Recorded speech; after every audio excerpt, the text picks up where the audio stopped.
always monitoring threats to free speech, and one of them could be former Microsoft CEO and co-founder Bill Gates. Billionaire suggested an artificial intelligence program that would ban harmful speech. We should have free speech, but if you're inciting violence, if you're causing people not to take vaccines, you know, where are those boundaries that even the U.S. Should, you know, have rules? And then if you have rules, you know, what is it? Is there some AI that encodes those rules because you have billions of activity and, you know, if you catch it a day later, the harm is done. Gates published a 7-page paper on the future of AI last year, writing that developing artificial intelligence is, quote, as fundamental as the creation of the microprocessor, the personal computer, the internet, and the mobile phone. But he still has some reservations. On Monday, he voiced his concern, quote, that bad people with bad intent will use AI for cybercrime, bioterrorism, nation-state wars. He also said he was concerned about the rate of change that could leave people without jobs and is also worried about the loss of control, including AI being used as a vehicle to spread misinformation. Speaking of misinformation, former United States Secretary of State John Kerry called the First Amendment a barrier to reaching the truth. Let's watch this. If people go to only one source and the source they go to is sick and, you know, has an agenda and they're putting out disinformation, our First Amendment stands as a major block to the ability to be able to just, you know, hammer it out of existence. So what we need is to win the ground, win the right to govern by hopefully having, you know, winning enough votes that you're free to be able to implement change. I find those comments utterly odious. The First Amendment does not stop you from correcting wrongful information. The First Amendment makes sure that no single government authority gets to determine what is correct information. They can't be trusted to do so because our government lies to us, not just on the health-related or COVID-related issues, but about national security. People in our government made catastrophically bad decisions leading up to the Iraq War and many other examples of this. If they get to decide what's true or false, they can't be trusted to do so. The framers of our Constitution, the people who invented the American system, in their wisdom, made sure that you would be able to contradict the government, and so we have this important protection, the First Amendment, that gets in the way of doing exactly what John Kerry just suggested. You're correct on your thesis, right? Yes. 100%. But what John Kerry is not clarifying is that places like Twitter are not the news. They're a private corporation. They are not handled democratically. They don't have editors and fact checkers. So the way that we treat the media, which is also deeply flawed, and most mainstream media is tied to corporate interests and or the national security state, and that is something that there are some protections for news companies, and there's also some restrictions. They have to have more balance. That does not work in the case of Twitter and Facebook and a lot of these platforms, and definitely not with AI. Now, do I like that, you know, Gates is going out there and inserting his opinion on policy? I don't love that, right? I mean, speaking of corporate interests. But he has the right as an individual to do so, and he is not saying, you know, that he's going to crack down. He is saying these are what I recommend for these reasons, and I agree with his reasons. But simultaneously, the pressure needs to be on lawmakers to take these tech companies into account. Like, they need to be held accountable for not having transparent algorithms, for having bot farms, for having, you know, not clamping down on foreign disinformation campaigns that are being pushed, for having an algorithm that skews, in the case of YouTube and some other platforms, very far right and male towards young male individuals. Like when I open up YouTube, I see makeup tutorials. I don't know how to put makeup on. I work in politics. All I do is watch political shows on YouTube. But I, as a woman, do not have the same experience as most men under 40 do. So that is not a town square. That is not democracy. So if you're building a base of communication off of something that is already skewed in one direction, sure, you can say whatever you want, but I'm not going to get the same attention as, you know, Joe Rogan does on, well, first off, he has a much bigger contract, but it's just, it's not skewed in similar directions, and so that's my complaint. It's not, but it's, you know, as you alluded to, it's not required to be because it is a private company. If they tried to, if it was forced on them to be skewed, you might argue more fairly or whatever, that is exactly what would violate the First Amendment. The First Amendment doesn't say Twitter or YouTube has to be this place of pure neutrality or has to operate one way. What the First Amendment says is that the government could not take action to force it to be that way. So that's unless just not it's going to issues work. of national security, and that No, that's not an exception to the First Amendment. The exceptions are incitement to violence and libel and slander and those kinds of things, which, it's fascinating. We didn't talk about this, how quickly Bill Gates goes from, there's not pure free speech. Okay, we understand that. There are recognized by the Supreme Court exceptions to the First Amendment. Incitement to violence is one of them, although it's a very narrow category where it's actual incitement to violence. And then he says, incitement to violence, encouraging people not to take a vaccine. That's not incitement to violence. That's not prohibited under the First Amendment. You could make an argument. You are free to do that. Maybe it's wrong, maybe it's right, but that is not unprotected by the First Amendment So what if whatsoever. he's not attacking, I can't speak on behalf of Bill Gates, but just playing devil's advocate here.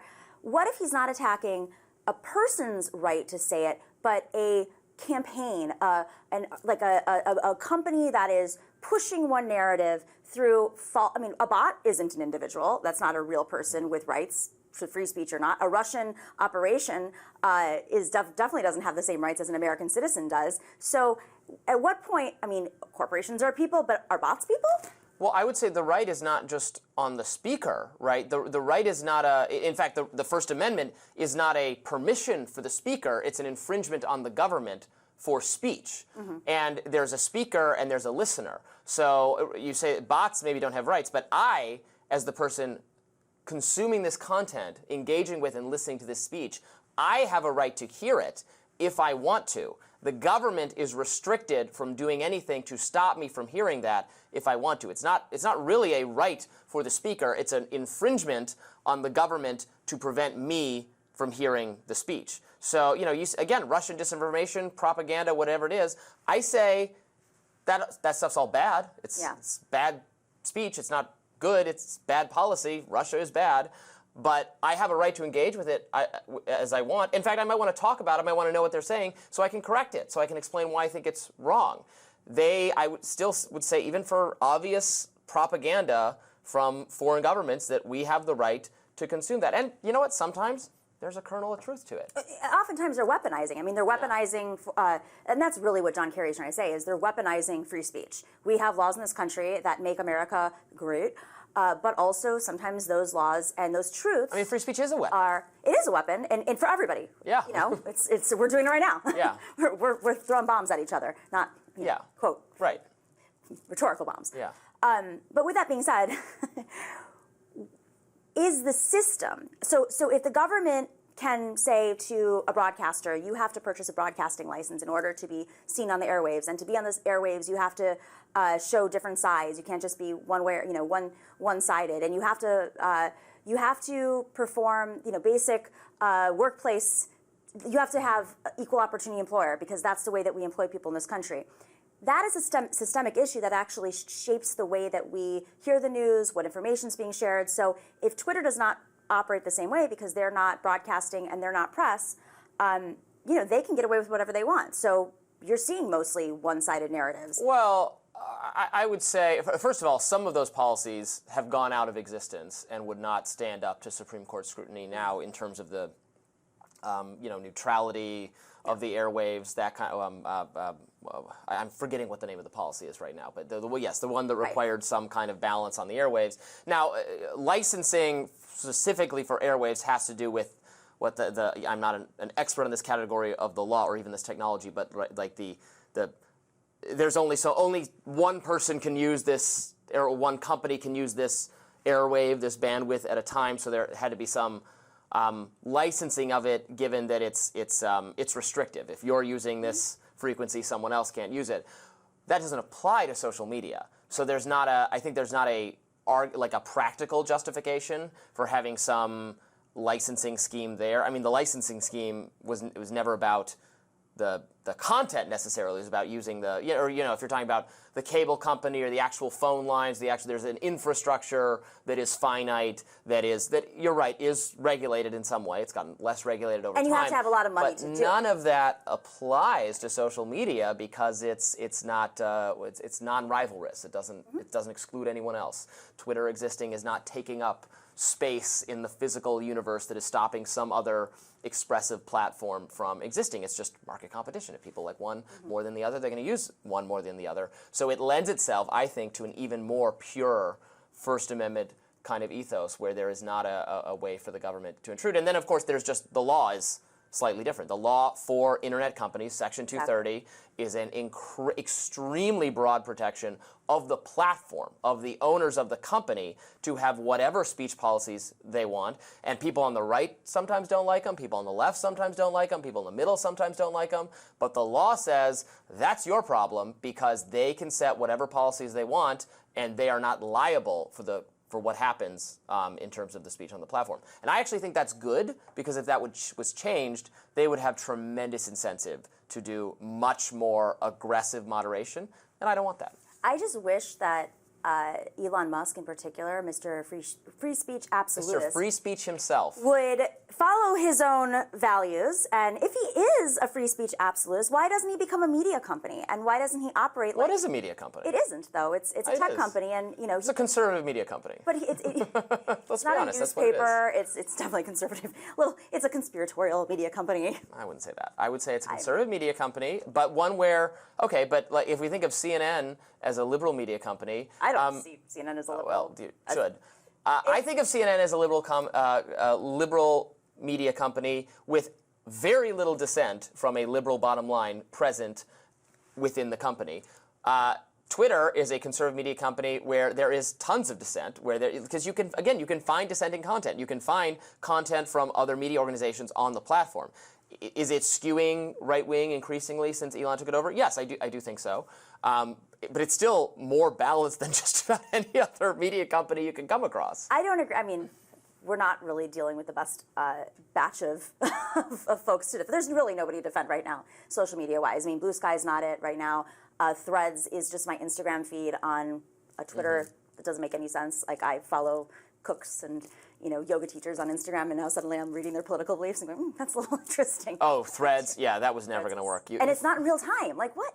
Yeah, just complain about all of them right now. Yeah, that was a bad idea, that we would be interested in hearing more political views from the kinds of people you follow on Instagram. No, you follow people on Instagram because they're your friends or your family, and that we would be interested in hearing more political views from the kinds of people you follow on Instagram. No, you follow people on Instagram because they're your friends or your family, and you want to see the nice photos they pick, or you follow celebrities because of fashion trends or entertainment or whatever. I don't want to hear more about what they have to actually say about things. And it's not real time too, which is the utility of Twitter when it was at its best was this place to go when there was a breaking story or a live event or something happening in your community where you could go like hashtag, Capitol Hill, DC. Okay, there's always stuff in Capitol, but picking your little neighborhood. And, it democratized our experience with celebrities and with reporters that, you get in a fight with a New York Times reporter, and that was really fun, and you really could expand their, beyond their column and go into more conversation with them. And it's just not that space now. It's this outrage machine. There's a lot of bullying and targeting, and people don't even realize they're being played. This psychological torture game that's occurring on Twitter. And Elon I don't know if it's as bad as all that. I don't. Well, you're not a woman on Twitter. I could tweet out "I like donuts" right now, and let me tell you the hate that I would get for that. I mean, I get some hate. Not as much. I don't know. We should play a game. Robby and Nomiki tweet the same exact thing, and then people respond. I'm not gonna, because I just don't do this in general, because I'm not a woe is me type person. We're in the media, I can take it, it's fine. But in the past with my other co-hosts, if a clip from the show has been somehow taken, usually not from our own purposes, but by a high-profile account who happens to disagree with me, gets posted on, usually it's elsewhere, like on Instagram or something. I've gotten some hate in the past. It does happen, but I take your point or your word for it that I'm sure you faced worse, and that's not good. And everyone should send less vile, awful, hateful, threatening messages to people. It's not cool. Take a breath, guys. Go outside, get some fresh air, touch the grass. Remember, you're human. Human after all. More Rising right after this.